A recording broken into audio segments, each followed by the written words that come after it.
আপনি একটি বিয়ে বাড়িতে গেলেন, আর যার বিয়ে হচ্ছে সে হঠাৎই বিয়ের সময় মারা গেল। হ্যাঁ, এমনই এক রহস্যে ভরা ক্রাইম থ্রিলার ওয়েব সিরিজ হইচই অ্যাপে রিলিজ হয়েছে। নাম ঠাকুমার ঝুলি। না, এটা কোনো বাচ্চাদের গল্প নয়।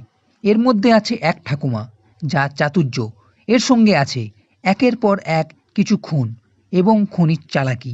সব মিলিয়ে এটি 3 ঘন্টার কাছে ওয়েব সিরিজ। এই ঠাকুমার চরিত্রে আছে শ্রাবন্তী চ্যাটার্জি, যার লুক ও অ্যাক্টিং বেশ ভালোই।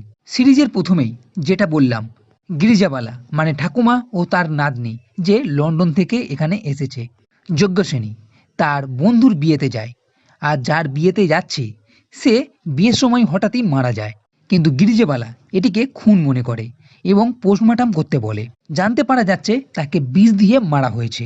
কিন্তু এখানে শকিং বাত হলো, গিরিজাবালার পোষা বিড়ালকেও কেউ মেরে দেয় ও এই কেস থেকে দূরে থাকতে বলে।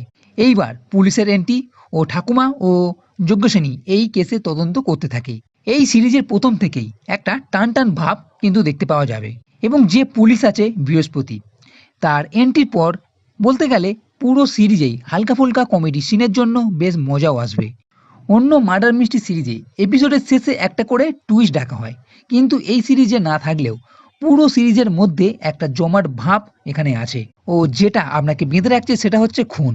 কারণ যে বাড়ির মেয়ে খুন হলো সেই বাড়িতে যুক্ত কিছু জনের একের পর এক খুন হয়ে যাচ্ছে, আর সবকটা খুনই রহস্যমতো।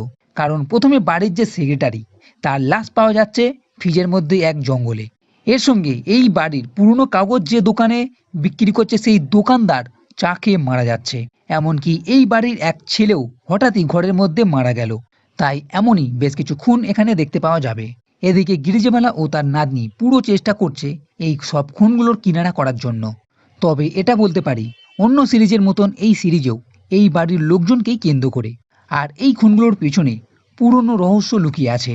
তো শেষ পর্যন্ত ঠাকুমা কিভাবে ধরবে সেই খুনিকে ও আসল খুনি কে, তার জন্য দেখে ফেলুন এই ঠাকুমার ঝুলি ওয়েব সিরিজটি। তো বন্ধুরা, এই ভিডিও যদি ভালো লেগে থাকে তাহলে লাইক করো, কমেন্ট করো, শেয়ার করো, আর এই চ্যানেলটি সাবস্ক্রাইব করতে কখনোই ভুলবে না। এই ভিডিও দেখার জন্য ধন্যবাদ।